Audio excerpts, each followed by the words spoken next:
back to the Chris Berg Show. I want to say thank you to Dakota Medical Foundation for sponsoring our Feel Good Fridays. And we want to talk about, excuse me, just some of the mental health issues that are going on around our community, around our nation. And if you're someone who feels like, you know what, the days seem a little darker than they have maybe in the past, there's always going to be some resources that we want to share with you. You can reach out and ideally make an impact and a difference in your life. Samantha Christopherson, she's the area director for the American Foundation for Suicide Prevention, joins us in studio. Thanks so much for being here on a Feel Good Friday.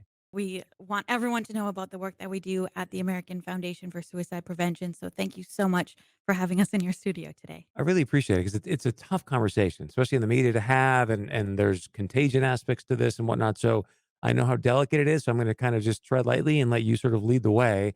And let's start with your story. Why are you working with the American Foundation for Suicide Prevention? So I'll answer that in a few ways, but I promise that it's going to come full circle. So I do have I am the only staff member in North Dakota, and I also cover South Dakota. So, um, but the majority of the work that we do here in North Dakota is by phenomenal volunteers that want to make a difference. So professionally, it is my job. I do work for AFSP. But I have been a loss survivor for the majority of my life. And when people say, like, how are you connected to the cause? I always pause and say, do I talk about my dad or do I talk about Emily or do I talk about this? So um, I think it's important that I talk about both. So I'm from a very small town in northern Minnesota. My dad died by suicide when I was a toddler. My family didn't talk about how he died. People like avoided me in the grocery store. I wanted to talk about him, and I just didn't understand why we couldn't, and it bothered me. So, kind of very young, kind of there was a very large stigma around mental health. And then when I was in 8th grade, my best friend Emily died by suicide when we were in when 8th grade. So, um, I lost my dad. It was a very different type of relationship because I didn't really get to know him. I was much younger. When Emily passed away, I was, 14. So, um, it's my, passion to really tell their story so that we can help more people, and that's the great thing at AFSP. There's so many people that have been impacted by this. Some of them, have also lost loved ones, and they're striving to tell their story so we can create that awareness and have those conversations. And there's also people that are volunteers with AFSP, and they have lived experience, and they have struggled, and they are still here today, and I'm just so proud to be a part of them, and I'm just so proud of the work that we do at AFSP. At AFSP, it's our mission to save lives and bring hope to those affected by suicide, and we're working so hard to change the culture around mental health. We want everyone to know that it's smart to take care of our mental health. We want everyone to take care of their mental health just like we take care of our physical health, and by normalizing conversations, encouraging help seeking, I strongly believe that by telling our stories, we can save lives, and that's why we're here. Thank you for having the courage to share your story. I know it's not easy, and you talk about overcoming the stigma. I guess my question to you is, how do we do that? Because even myself sitting in this chair, like, talking about suicide's not an easy conversation. And you don't want to, like, I know you talked about, or we talked about off camera, but the contagion piece where you sent us an email. And so how do you open up that dialogue and just let people know, hey, I'm here. I know you've been through a tough time. So it's definitely hard, but it's really important that, again, we want to normalize talking about mental health.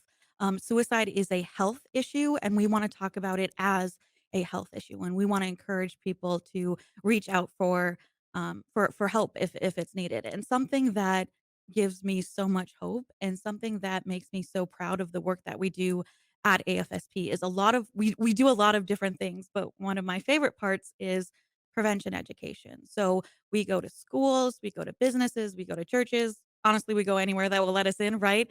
And education is key. And we're talking to our community members, and we're talking to people about, we want to acknowledge, we want to talk about the warning signs. We want to talk about the risk factors. We want to talk about how, if you're worried about someone or if you're worried about yourself, how can we have an honest, caring conversation so that we can have these conversations, kind of evaluate the situation, and if they need help, we can get them to resources. And I know that I like sharing my dad's story, and I like talking about Emily because I feel like it's my way that I can honor their stories by, helping to educate, more people. If you're just joining us, yes, this is a Feel Good Friday brought to you by Dakota Medical Foundation, and they wanted to talk about the mental health challenges that many people are facing today in our community. And I love one of the things you said, Samantha, about we need to treat our mental health just like our physical health. Challenge sometimes is, at least for me, the mental health thing is it's invisible, right? Like I know if I go to the gym, I do some workout, like okay, that's gonna.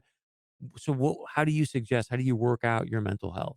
So it's definitely complex and there's a lot of things that go into it. But again, we want to treat mental health like we treat our physical health. So sometimes we're not feeling well. We're not feeling like ourselves. We have an injury, we have an illness. We go in and we see a trained professional. We get on treatment plans. We want to normalize getting treated for our mental health, right? As well as just like with physical health, there are things that you can do to be proactive to protect your physical health. There's things that you can do to protect your mental health as well. And when it comes to education, I think it's really powerful because the more that we educate, we talk about the warning signs, we talk about the risk factors, the more normal all of this really scary, complex mental health stuff is. So we can normalize those conversations. We can normalize getting effective treatment for our mental health, and we can be more proactive and take care of ourselves. So, if someone out there is going through maybe some mental health challenges, or somebody knows somebody that is, how do they call you? What do you suggest they do? So definitely know if you are struggling with your mental health, please know that you are not alone. You are loved and you are supported. There is, if it, also, I do want to put a plug for the National Suicide Prevention Lifeline. If you're ever struggling, you can always call 1-800-273-8255.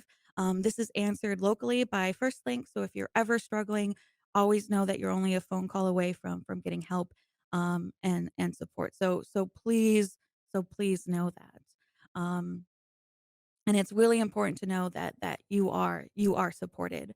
At AFSP, we do a lot of different work. We provide prevention education programs, we advocate for public policy, and we support survivors of suicide loss.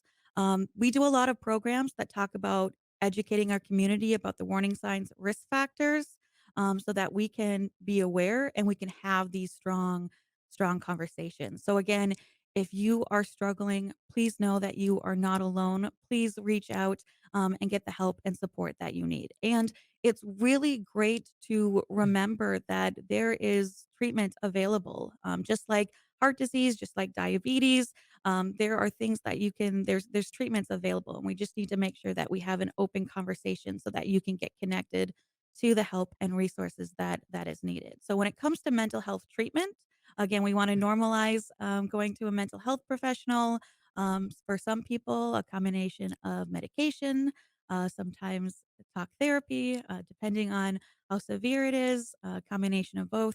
But we want to normalize taking care of our mental health. Samantha Christopherson. We've got to wrap it up there, but thank you for being here. She's the area director with American Foundation for Suicide Prevention. And thank you for what you're saying that you're not alone. I had a buddy of mine call me up today. We were having a conversation. He goes, "Man, I feel like I'm on an island. I'm going through a challenge because of this winter." And it was like, he said, "Chris, everybody I talk to, and this is a little bit different, but everyone's going through something right now. It just feels like so."